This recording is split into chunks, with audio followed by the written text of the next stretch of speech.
Now, the characteristics of angels. Angels are not abstractions or concepts. They are actual personal beings. What do I mean by that? They have intellect, we learn from Matthew 28 and 1 Peter 1. They have emotions. They care. In Job 38 and Luke 2 and 15, we find references to that. They have will. They make choices.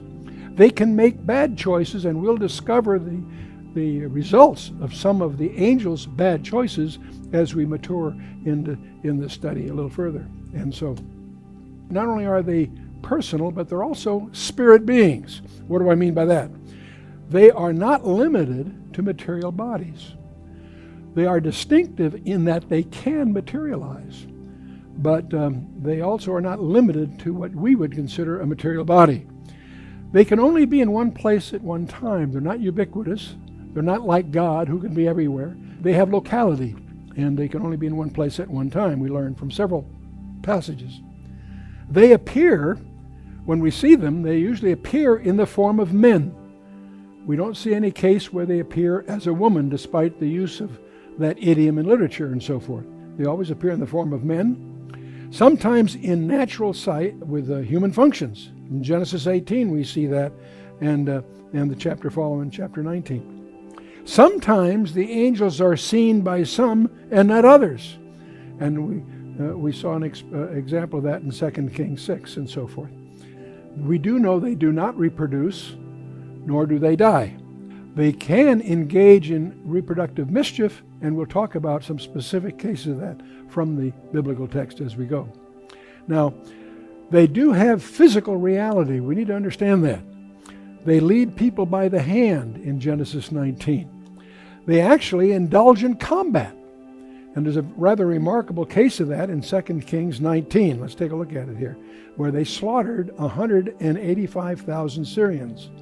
In 2 Kings chapter 19, in verse 35, it indicates that it came to pass that night that the angel of the Lord went out and smote in the camp of the Assyrians 185 is the Old English way of what we would say today of 185,000. And when they arose early in the morning, behold, they were all dead corpses. So this was a serious assault. In fact, Sennacherib, the king of Assyria, never after that ever attacked Jerusalem again. He was under the unique protection, and that was a major event in that adversary. And so Sennacherib never again undertook an invasion of Jerusalem. They had previously wiped out the northern kingdom, but in going against the southern kingdom, God protected them.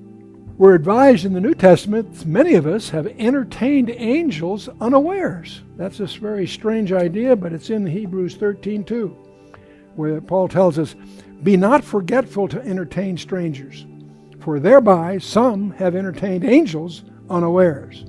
Strange idea. Not only can they appear as people, we could mistake them as people. They're able to do that. That's a capability they have. And that may be strange in the absence of the background we gave you in the first session, but we'll keep moving here.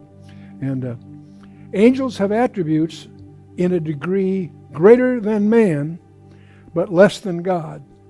We make mistakes both ways. They have more knowledge than man, but less than God, and they have more power than man, but less than God. So it's on the one hand, we need to understand their reality, but we also need to be sensitive to their limitations. And angels are organized. They're not random individuals on assignments. They are ranked and organized. There's one archangel. We use the term archangel. There's actually one. His name happens to be Michael. And he's named in Jude 9, and he shows up in Paul's letters also. And there are also chief princes. In other words, in some sense, some are more senior than others. We'll explore a reference to that when we get into Daniel chapter 10. And there's a certain kind of angel that we call a cherubim. In the Hebrew, I think it's cherubim. It's got a hard C, but we have a tendency to take the CH softly. The cherubim. A cherub is singular. Cherubim is the plural. And a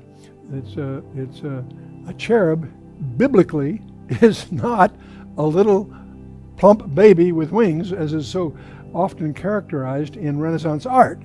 That's a literary fiction concept that it couldn't be more distant.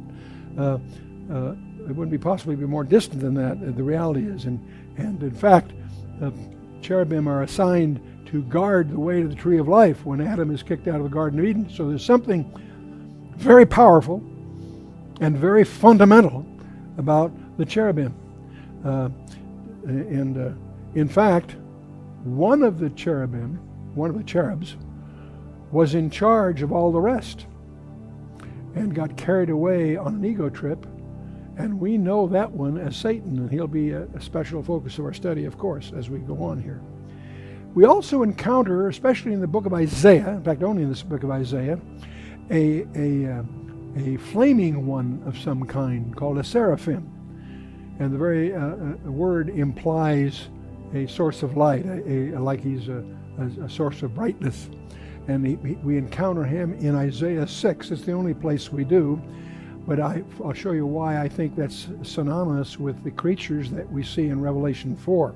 In Revelation 4, we find some living creatures described that appear to be very much identical with what Isaiah called seraphim in Isaiah 6.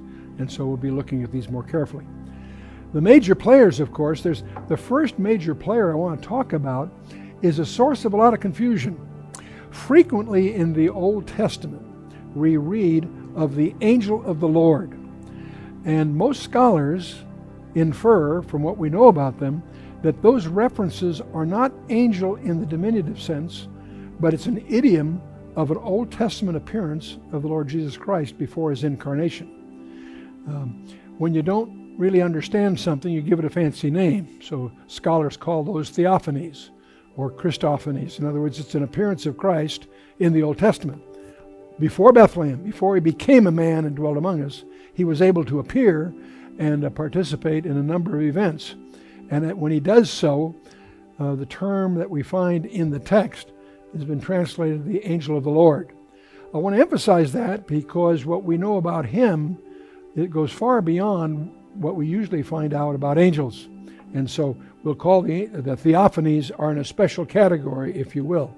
But in the realm of angels, as we think of angels, Gabriel is one of the most frequently encountered guys. And as we study his assignments and his actions, we discover by inference that he appears to be primarily a messianic messenger. He's usually announcing something that has something directly to do with the advent of the Messiah, the Christ, if you will. In the Old Testament and the New. That seems to be his main job. Another angel that has a name, and apparently we can infer his job description, is a guy by the name of Michael.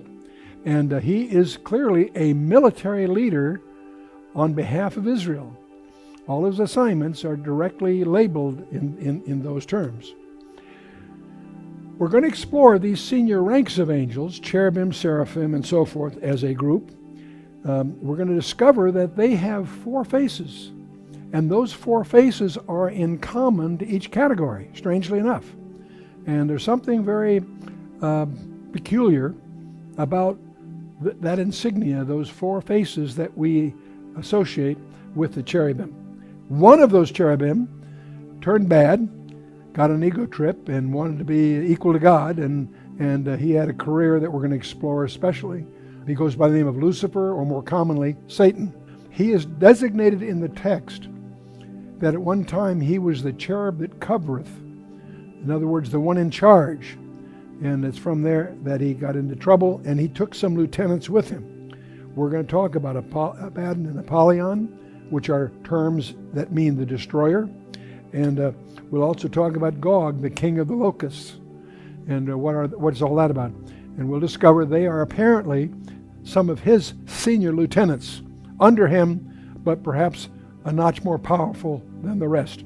We'll learn that about 1/3 of the angels were involved in that conspiracy that caused them to get cast out. So, we're also going to explore a creature that we call demons, and we're going to discover that demons are different than angels. Angels and demons appear to have different limitations, different characteristics. and we'll be exploring all of those.